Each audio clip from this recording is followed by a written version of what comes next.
Welcome to Declassify Malaysia. In chapter 33, we will finally reveal what it means by equal status between Malaya, Sabah and Sarawak. To understand the equal partnership between Malaya, Sabah and Sarawak, we must go to the beginning of the formation of this new Federation of Malaysia. There is one big event during the formation of the Federation of Malaysia. This event happened on 14 September 1963, 2 days before the inauguration and birth of the new federation called Malaysia on 16 September 1963. On 14 September 1963, UTAN presented the United Nations Malaysia Mission Report final conclusion of the Secretary General. This is the final conclusion of the Secretary General of the United Nations on the formation of Malaysia. Here, UTAN reported that I was asked to ascertain the wishes of the people within the context of General Assembly Resolution 1541, Principle 9 of the Annex, by a fresh approach, which in my opinion was necessary to ensure complete compliance with the principle of self-determination within the requirement embodied in Principle 9, taking into consideration certain questions relating to the recent election. When United Nations come to Sabah and Sarawak in 1963, they are looking at the recent election that was held in Sabah and Sarawak. For those who didn't know, United Nations are not looking at Cabot Commission here. When United Nations come to ascertain the wishes of the people in Sabah and Sarawak in 1963, they are looking at certain questions relating to the recent election. United Nations mission has nothing to do with Cabot Commission. Cabot Commission is a commission that led to the creation of IGC report and Malaysia Agreement 1963. Meanwhile, election in Sabah and Sarawak is what led to the United Nations Malaysia mission report. Get this right.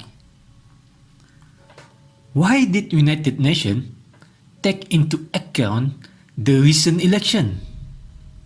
For those who know about decolonization process, for those who know the exact procedure on how to become an independent country, they will understand it, that the basis is Principle 9 of UN Resolution 1541 here.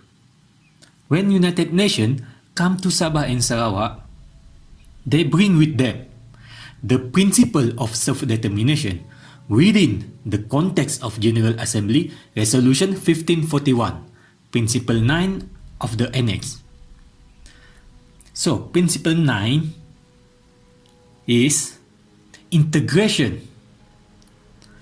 Integration, the key word here is integration, should have come about in the following circumstances.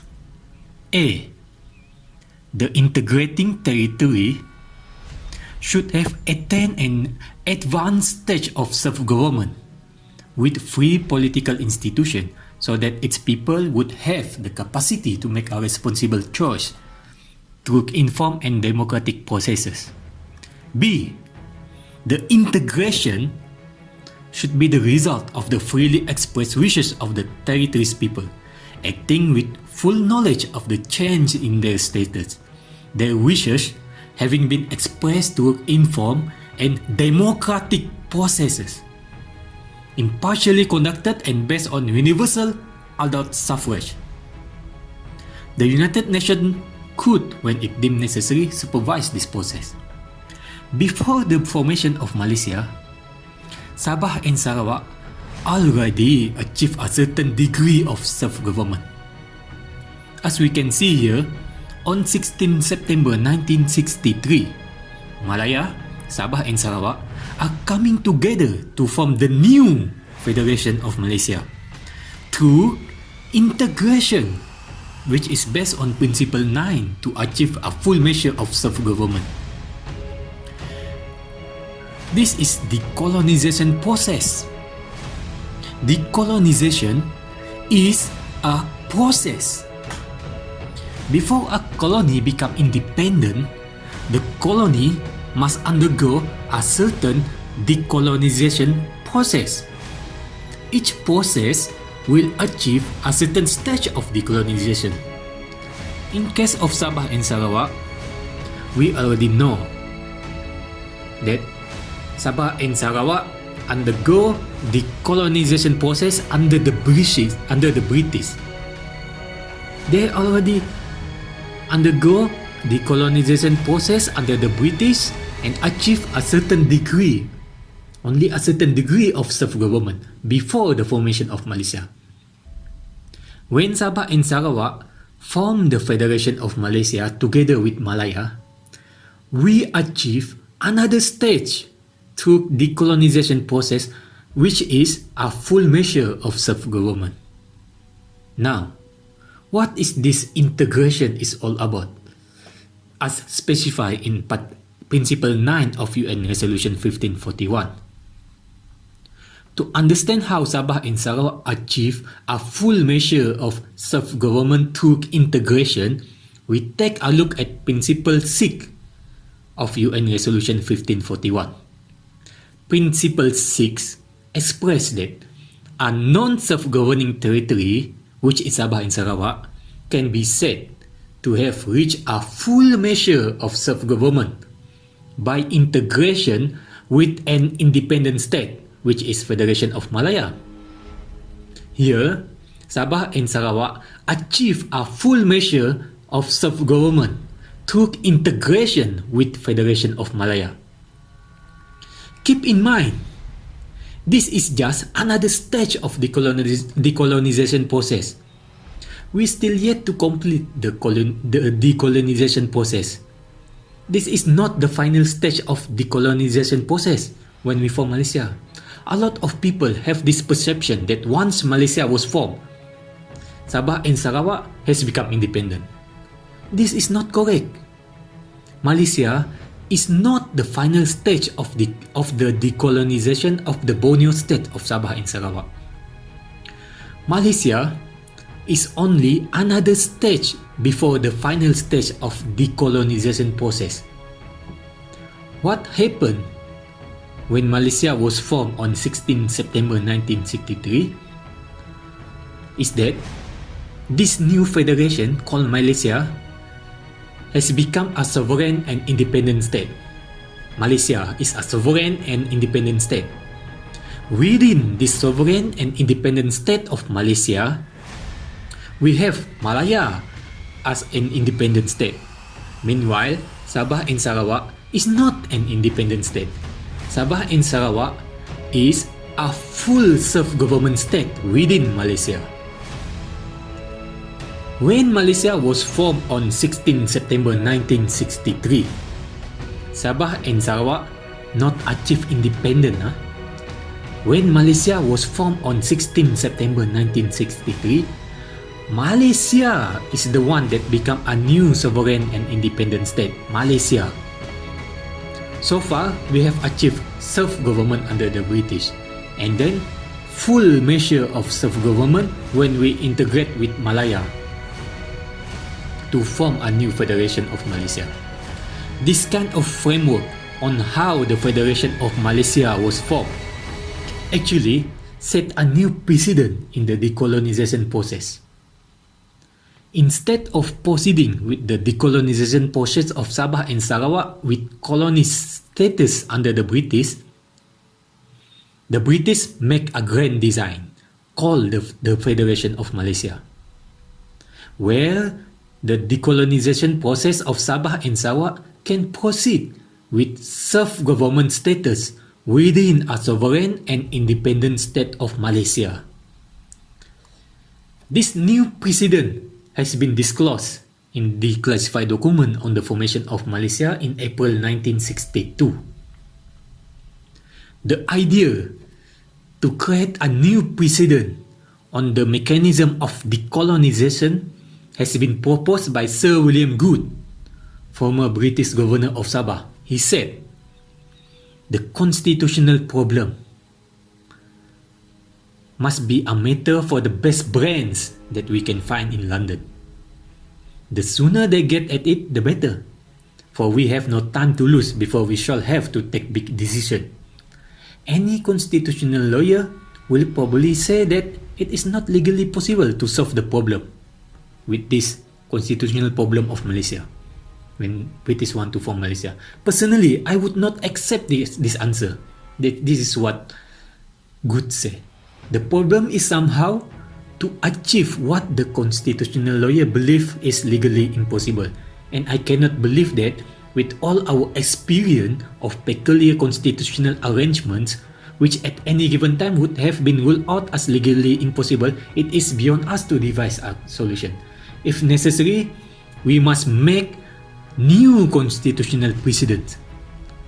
We have done this before. This is why a lot of people cannot understand the decolonization process of Sabah and Sarawak through the formation of the new Federation of Malaysia. The constitutional mechanism and decolonization process in the form of Malaysia is actually a new precedent in the world. No country in the world have ever used the same decolonization and constitutional procedure like how Sabah and Sarawak use Malaysia as a means of decolonization process. This set a new precedent. And this grand design is the best product from the best brands in London.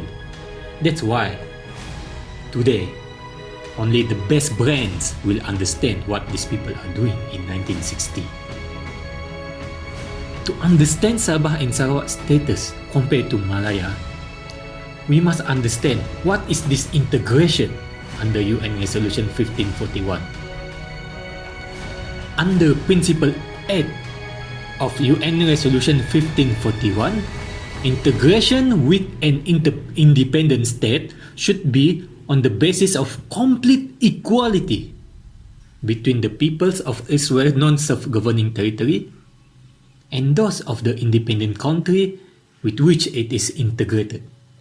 The people of both territories should have equal status and rights of citizenship and equal guarantees of fundamental rights and freedoms without any distinction or discrimination.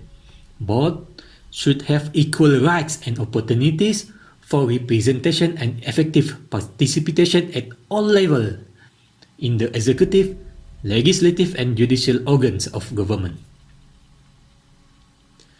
We all must understand that UN Resolution 1541 is all about decolonization process. It is a principle to guide a non-governing territories like Sabah and Sarawak to achieve the final stage of self-determination. It is a guide. A lot of people don't understand this. All of this framework means through the formation of Malaysia, Sabah and Sarawak are still undergoing the decolonization process. This process are still happening as we speak. Sabah and Sarawak integrate with the Federation of Malaya to form Malaysia.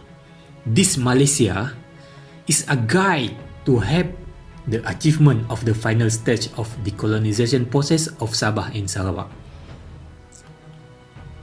Now, we can understand how the principle of complete equality have been incorporated between the independent state of the state of Malaya and non-self-governing territory of the Borneo states of Sabah and Sarawak by means of UN Resolution 1541. Through integration of the independent state of the state of Malaya and non-self-governing territories of Borneo state of Sabah and Sarawak, the non-governing territory of Sabah and Sarawak has achieved a full measure of self-government status within Malaysia. Now, let us go into the Federal Constitution. I will explain how the decolonization process and the principle of complete equality based on UN Resolution 1541 has been incorporated into the Federal Constitution. Tentatively, I will explain how exactly the equal partnership between the state of Malaya and the Borneo states has been constructed in the Federal Constitution itself. Let us take a look at Article 1, Clause 2 of the original Federal Constitution. After the separation of Singapore, the original Article 1, Clause 2 indicate that there are two remaining component states of the Federation of Malaysia, which is States of Malaya and Borneo states. The wording is outlining that as if the equal partnership was between States of Malaya and Borneo states. So, the question is, where is the equal partnership between Malaya, Sabah and Sarawak? If you look at Article 1, Clause 2, you look and read it forever, you will not find your answer. Just like UN Resolution 1541 was created for the purpose of creating a flexibility for decolonization process, the decolonization process of the Borneo states of Sabah and Sarawak in the Malaysia Agreement 1963 and Federal Constitution has been constructed in the form of flexibility as well. People are talking about decolonization and the independent but doesn't know what is the meaning of flexibility here. The key word is flexibility. You know nothing about the decolonization process if you didn't know what is flexibility here.